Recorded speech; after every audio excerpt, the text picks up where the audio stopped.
you doing? I'm Mike Gaddy, and welcome to the Patterson Park Podcast Weekend Update. I am here live with Shelley Brown right here in the studio, the very first person live, other than my Aunt Jean.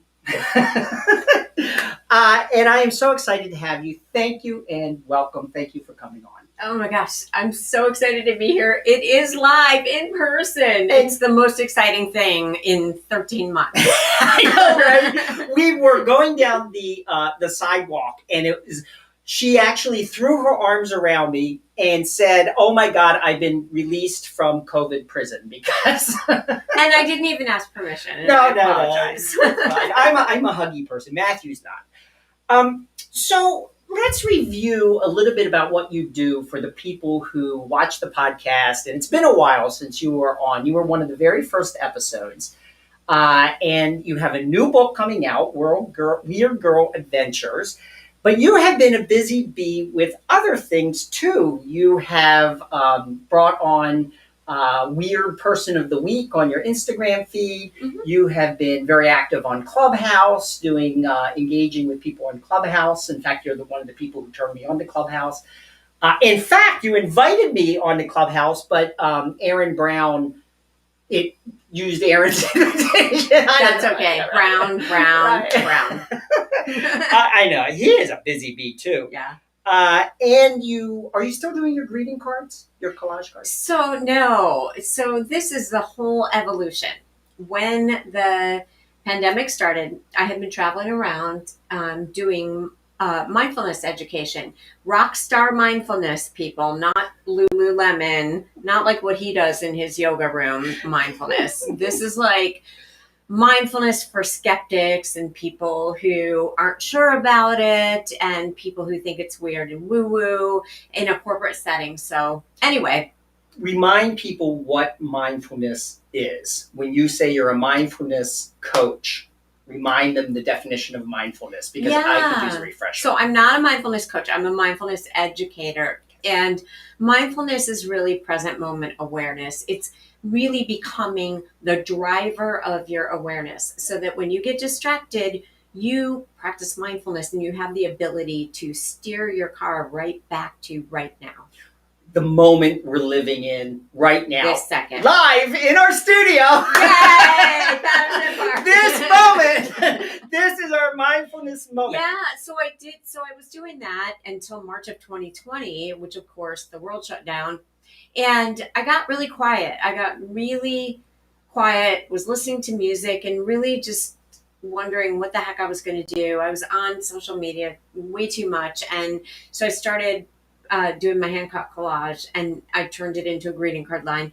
And then I got even more kind of quiet and put all my stories together for my book and taught myself to draw during the pandemic, and I love it. It's a really fun creative expression. And also wrote a couple of TEDx-style talks and have a brand new keynote and a brand new brand. And so you taught yourself to draw. And one of my favorite things you just posted today, and it's you jumping out of the world, but it's the quote at the bottom of the post, or towards the bottom of the post, which I thought was really indicative of how you feel right now with the pandemic coming to an end, and hit home for me about how I feel. And the quote is, "Part of me wants to close the lid, and part of me feels like I'm standing in a queue and my flight keeps getting canceled."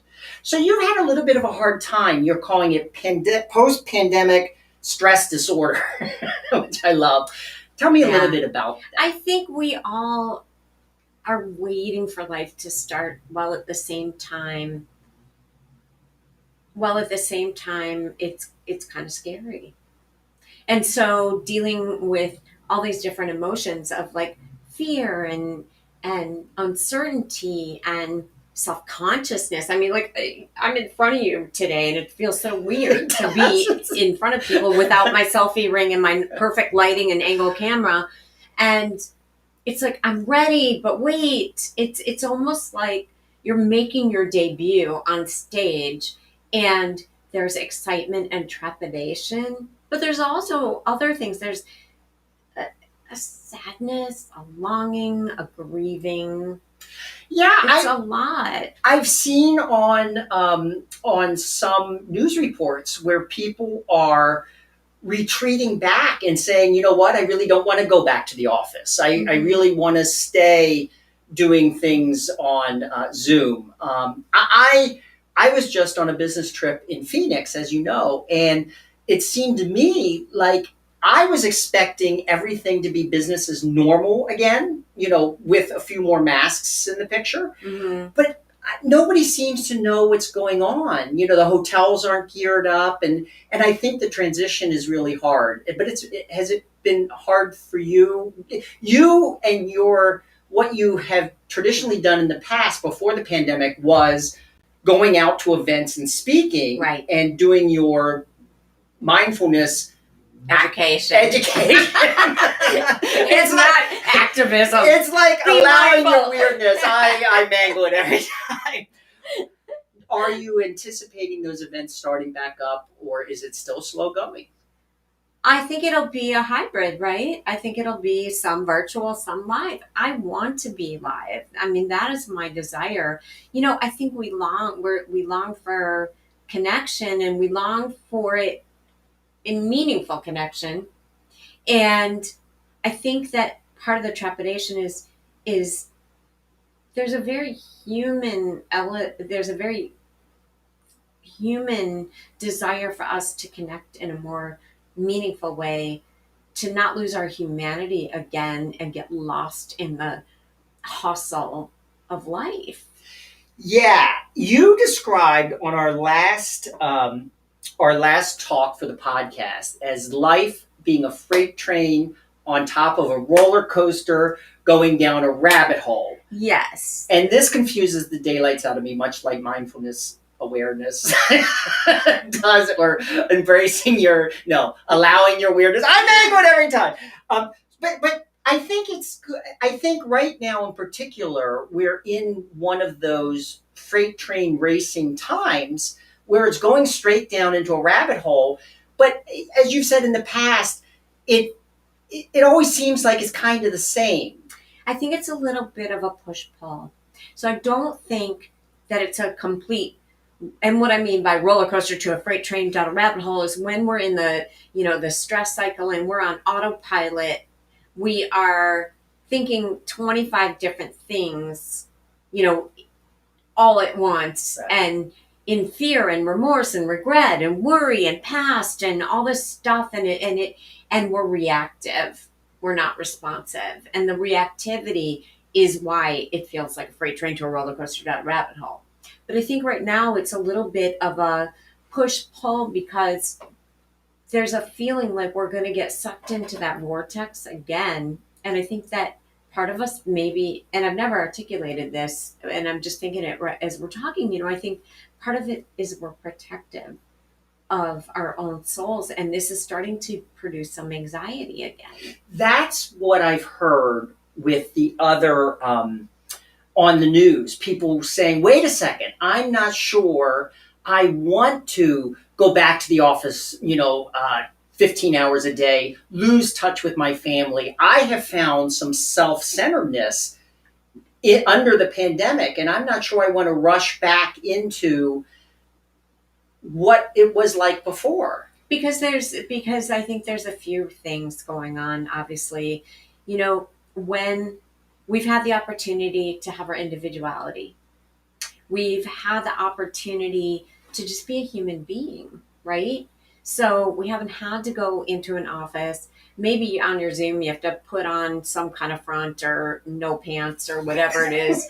But I think people are fearful about losing their humanity and what that will mean to what we've gained. And I don't mean to get completely philosophical here, but that's just kind of what I think the sense is, that we're going to lose some of the things that we've been able to grasp back, yeah, claw back. And it is humanity. Right, yeah. On one of your other posts, and I don't have a graphic of this, you said that life is like a very long after-school special. Some of you may remember what an after-school special is. Those that are our age. Others, probably not. But you said it's a journey and a continuum. It's this weird life. Can you elaborate a little bit more on that? And I do want to say that when I say weird, it's not fly your freak flag weird. It is, we're all weird. We're just different weird. And it's the thoughts and the feelings that we believe separate us are actually our greatest connection. And I will tell you more about that when we talk about the Weird Human of the Week. But what I mean by this is we all have our journeys. We all go through things in life, and it is like an after school special, but there's not usually a resolution in an hour. And whatever we're struggling with as individuals or with our families or with our friends or in life, it resolves when it resolves. Life takes the course that it's supposed to take, and so sometimes it doesn't resolve. Right. That's true, but it's life on life's terms, and it doesn't come to some like sweet conclusion in an hour. In an after school special, right? Like Bubble Boy all of a sudden gets out of the bubble. Okay, so let's talk about the Weird Human of the Week. Yes, because you brought that up. Tell me, this is on Instagram.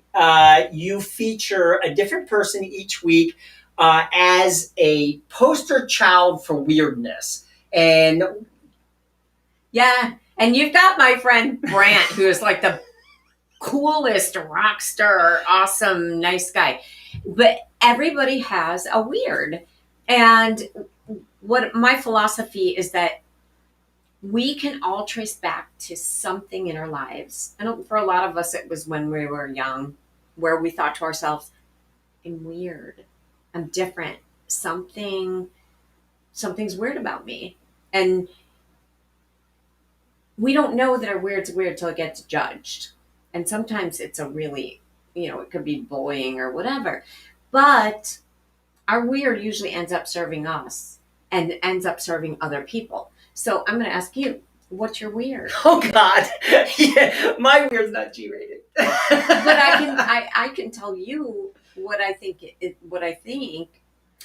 I think of my weird as being hyper awareness on creativity and on having a mind that is always questioning why somebody's doing something.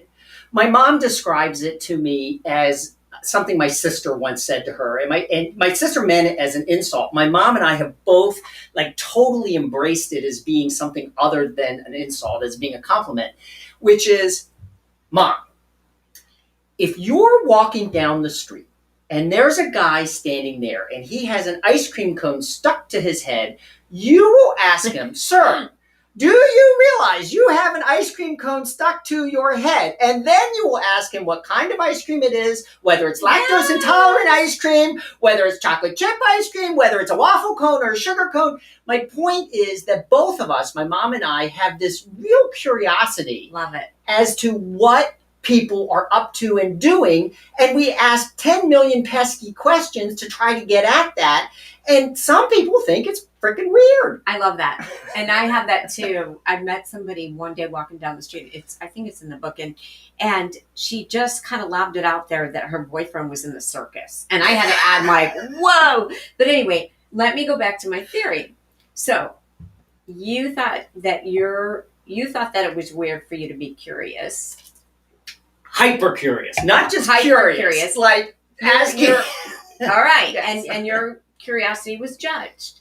But it serves you and it serves others. So how does your curiosity serve others? I mean, we're sitting here right now and your curiosity is serving you by building this epic podcast platform. And you should see this, people.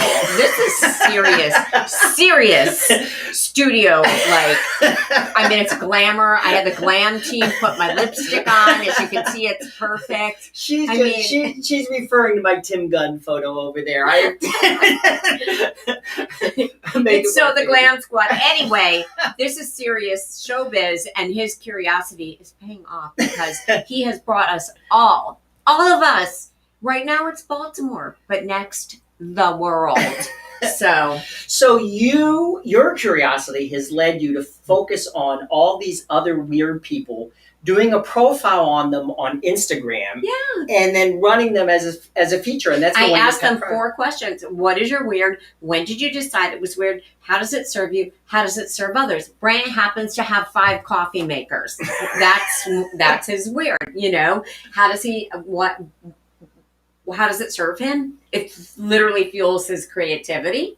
And then his creativity is a gift to us. So what does he do? He was a rock star, and now he is a big, huge keynote.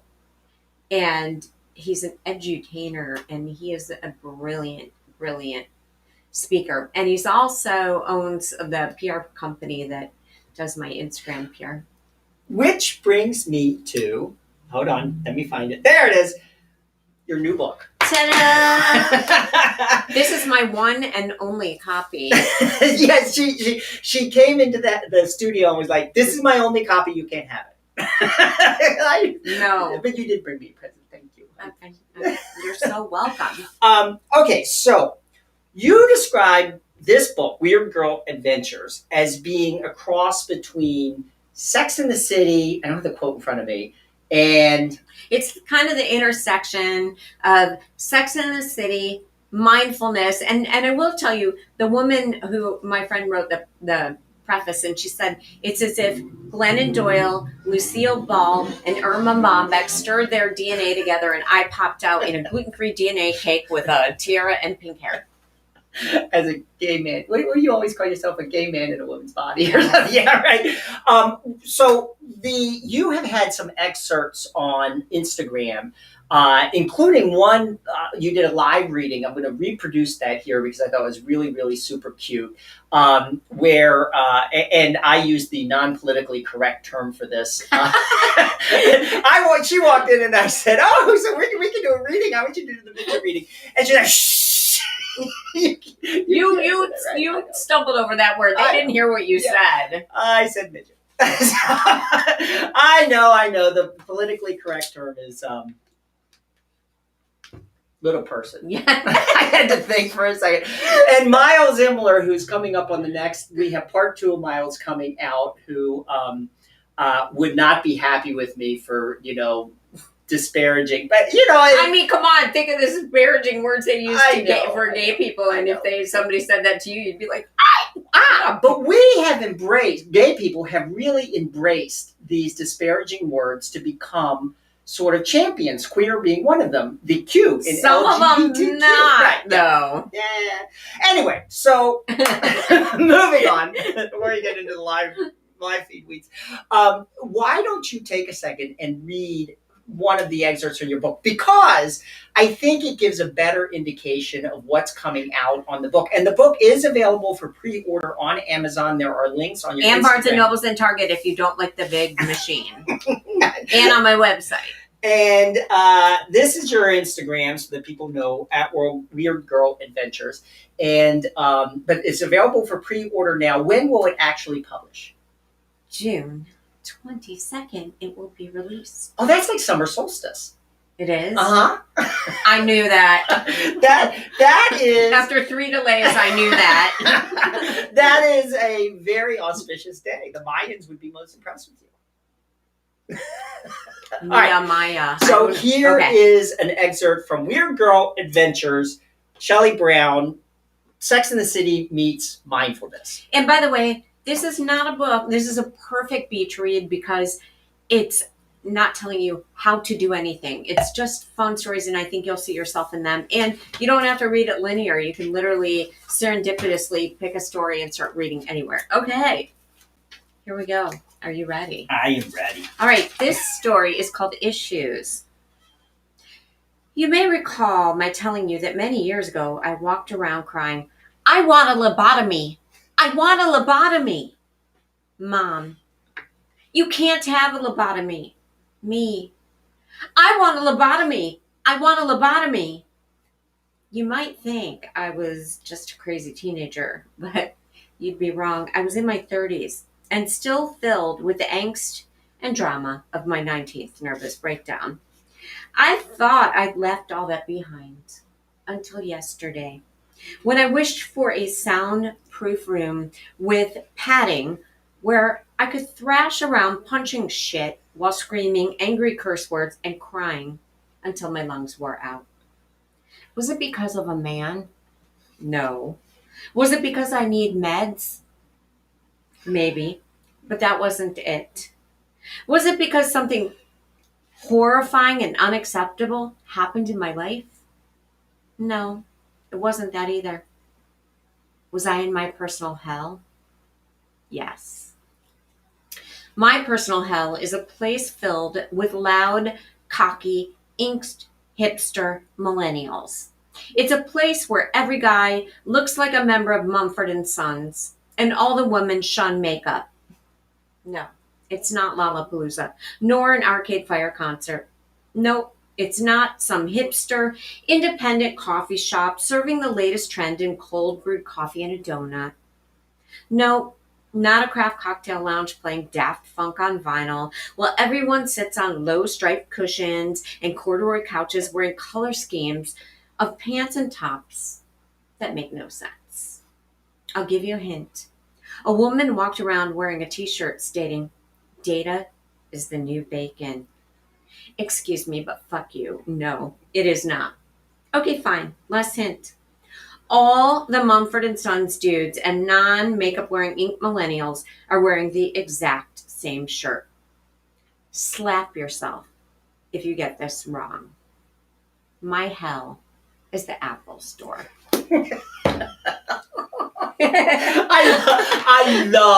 I love data is the new bacon. Yeah, I'm no, like, that'd fuck be you, a no. no, it's not. No, bacon is the new bacon.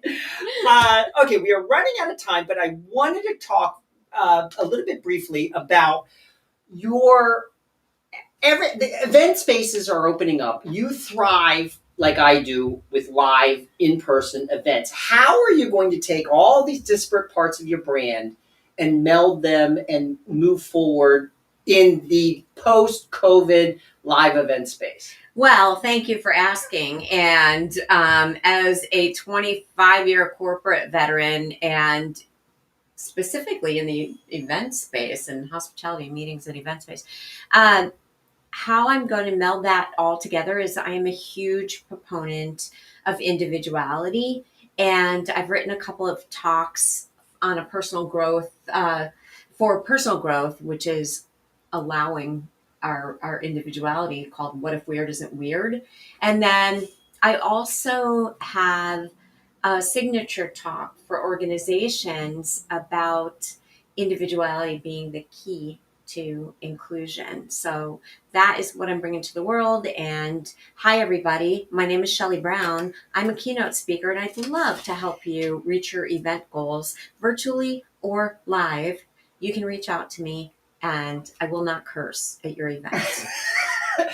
Individuality is the key to inclusivity. Which is the perfect setup for next on the podcast will be Miles Imler, who we explored what it means to be LGBTQIA+, particularly to be transsexual with Miles in the last episode. We'll continue our discussion coming up next weekend. I can't think of a better segue into, embracing your individuality, because Miles, that's one thing I'll say about him. He has always embraced who he is. And I think that's what's kept him sane since we've been friends in high school. Wonderful. See, when you slay the bullshit people, you can find your contentment. Yeah. And I have gotten a lot out of following you and talking to you and having you on both the podcast and on this. I really appreciate you coming by as my first very live in-person interview. People watch this. Thank you, Shelley. Thank you so much. So tune in to the podcast next week. It will come on Saturday, the new episode of Part 2 with Miles Imler. Pre-order Shelley's book on any of the major book platforms that we talked about. Meanwhile, have a great week, and we'll talk to you soon. Bye, everybody.